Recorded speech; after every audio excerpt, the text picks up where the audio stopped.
Steam Greenlight Early Access. Everyone's favorite little plague. Oh yeah, that's another discussion completely. Huh? What do you guys? What do you guys think of Early Access, guys? Don't you love it?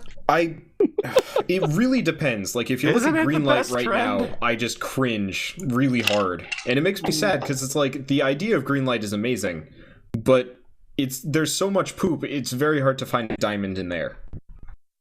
So I don't even Greenlight anymore if I want to like get a game. It's Steam Greenlight is the equivalent of Xbox Live Indie Games. In fact, it often features Xbox Live Indie games. Oh yeah, they recently ported 10 times the price. They recently ported what is it, Miner Z? Oh yeah, I saw that. Yeah. Oh boy. Oh yeah, Castle Miner Z, $10. Yeah, did you guys feature that on any of your series? Like, we have never played a Minecraft clone yet on Sad Games. Oh man, that's like a gold mine you guys are rejecting. Yeah. I actually like bought a lot of them for the purpose of doing a video series on them, and we just never got around to it. Just play all of them. I own Castle Miner Z on Xbox. Just do like a video montage of you weeping while like mining its shit. Well, no, we did what was it? No, we did do one before. We did a Minecraft simulator. What was that really shitty one? Do you remember? You got the free code for it when we did that. No. Are you talking about the one where like zombies were bouncing up and down and running at us? No, that wasn't really Minecraft. That was the COD shooter thing. That was just a shameless, like, we used the aesthetic of Minecraft for some reason, but whatever. No, there was one where you can actually like holy shit, Castle Miner Z's entire front page is just a slew of negative reviews. Of course. Really? Wow. Yeah, I was watching Total Biscuits assholes. And like the gunplay in that game just looked horrifying. It's fascinating because the only reason these games exist and were ever slightly popular was because they filled the void of Minecraft on consoles to some Xbox. Extent. Like they were shitty derivatives, but they were the only option for a while. But now Xbox, that's really smart of them, honestly. Like, I have to give them props. But now Minecraft's been on Xbox for like 2 years. This one review is just so they're just irrelevant. Just no. The whole thing is just no. And it has 1,779 people found this useful. It's its only review ever. No. It's just I heard some interesting arguments though recently about the Xbox Live Indie games coming to Steam, which is that people keep complaining about how they cost so much more on Steam than they did originally. And you see a similar thing happen when a phone game comes to Steam. Like, it suddenly might cost $5-10 when it's like $1 on the App Store. And I actually kind of defend it a little bit. Well, they are rewriting an entire game to work on PC. Well, not even just that, but in many cases, games are forced to the games are often $1 on Xbox Live Indie games or on phones, not because they think the game's worth $1. But because that's the only price anybody will pay. Yeah, that's the expected price of that entire marketplace. So you're forced to sell your game for $1. Yeah. Every once in a while, my dad and I want to make a game at some point, and we keep like starting, and then I get busy or whatever. But he really wants to do mobile stuff, and I'm sitting there thinking, I'm not going to be able to sell like pretty much a year's worth of work for more than $1. And it's like I'd rather just aim for Steam and just spend more time making something good, making something that will probably be cloned by some Chinese company, and then I make zero money from it just because nobody will buy it unless it's $1. You should make an art game about a father and son that keep failing to complete projects together. I think they have that. It's called a game dev simulator. Oh wow, yeah, that's a thing. But speaking of, it's called clones. Amnesia Machine for Pigs. Yeah. Oh no! So, God.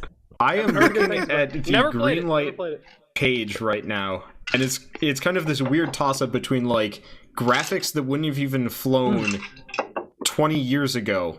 Like, I'm looking at actually, I'm not going to talk about anything specifically, but it's like I'm looking at a game right now, and I can't even tell what the game is. Okay, fine. It's called Infinite Shooter. Oh, I was just about to say, I'm totally looking at that right now. I'm like, what the fuck is this? Because I'm looking at this. Oh my god, I see it.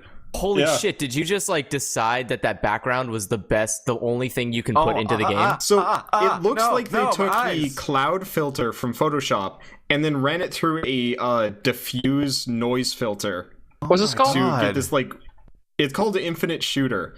And for the life of me, I can't even tell what the game is. I think it's a shmup, but My biggest problem with shmups is that I can't process really chaotic visuals because there's just so much shit on the screen. This game, the background is the most chaotic visual possible. Yeah, and then like the chaos bullets, happens on top of it. Yeah, I can tell that there are bullets there, but the background would just give me an aneurysm.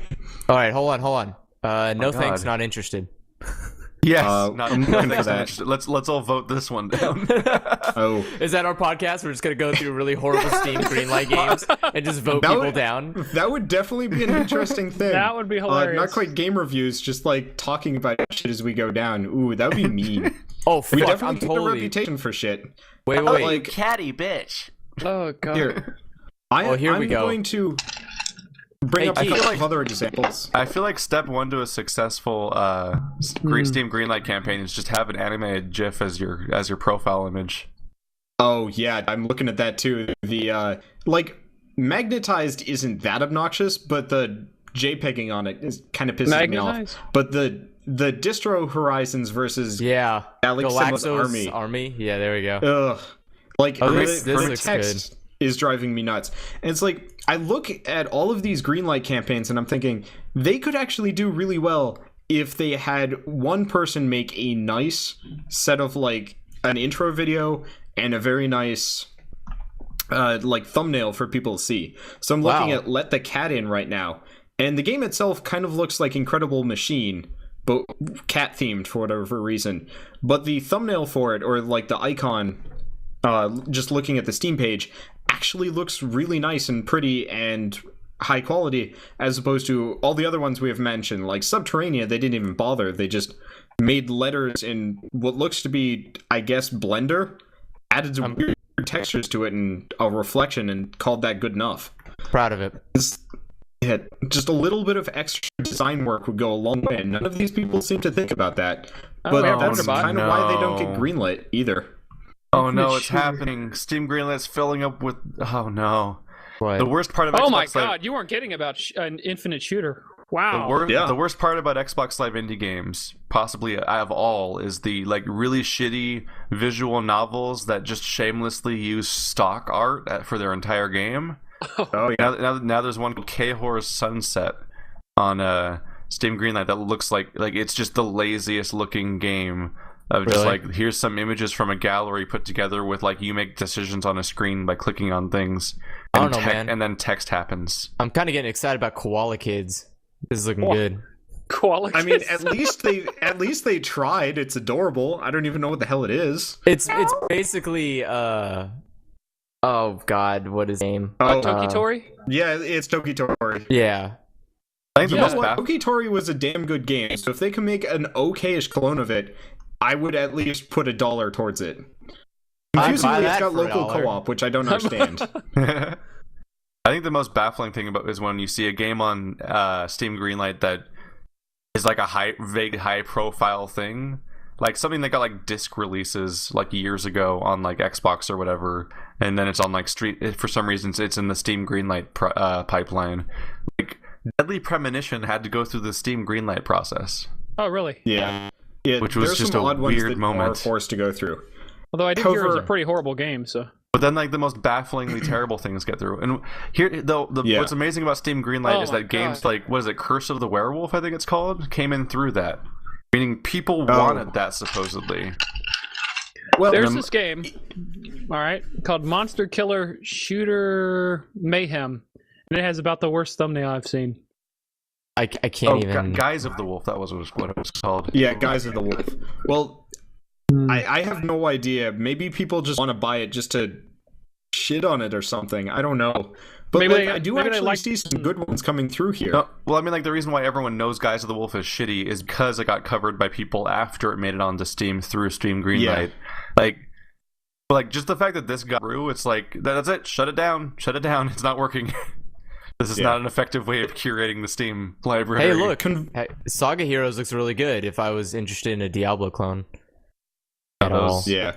I think I actually have that one. Do you? I bought it through Indie Game Stand. Like, they're still making it. Yeah, it probably was in an Indie Royale at some point. I would guess. Like, if I can get an indie game for $1, I'll pick it up just to test it out, and if it's interesting, I'll actually play it. But no, I'm going down Greenlight right now, and I've actually seen a couple of interesting ones. Like, I'm looking at Forma 8 right now. It has kind of this nice flat color style. Yeah, Forma looks pretty good.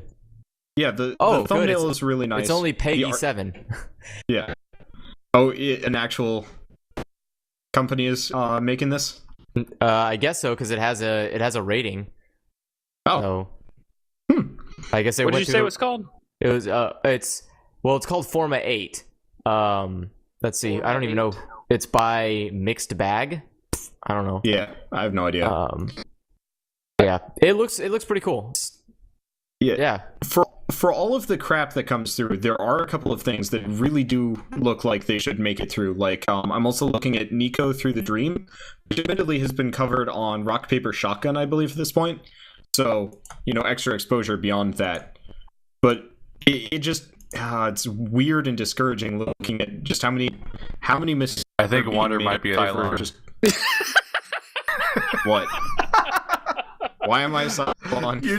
Your voice is just getting progressively more distorted and a robot-y as the sentence goes on. I know what it honestly is. I was not prepared for that. Okay, is it better now? A little bit, yeah. Just like for most of the time, you're just sounding like, hello, we're getting worse. Well, I will take it under advisement to not open up any more Greenlight pages, because apparently they're sucking up my bandwidth like nothing else. That's the shitty part about Steam Greenlight is every single page you open automatically starts playing a YouTube video, and I'm like, no, stop. I mean, that's not just a problem with Steam Greenlight. That's a problem with Steam itself. Steam, anything that starts with an autoplay video. Everything else on Steam, though, all you have to do is click the little check mark so that it doesn't autoplay videos, and it'll never do that for you ever again. Oh, really? But that's I'm making a mistake. I'm gonna go fix that right now. Yeah, all of Steam doesn't autoplay videos, but they're also not YouTube videos. Problem with Steam Greenlight is that they're YouTube and they just autoplay, and there's no way to stop it besides just pausing it every single time. It's like being on MySpace. They MySpace Steam. Oh my! Wow, way to Steam relevant.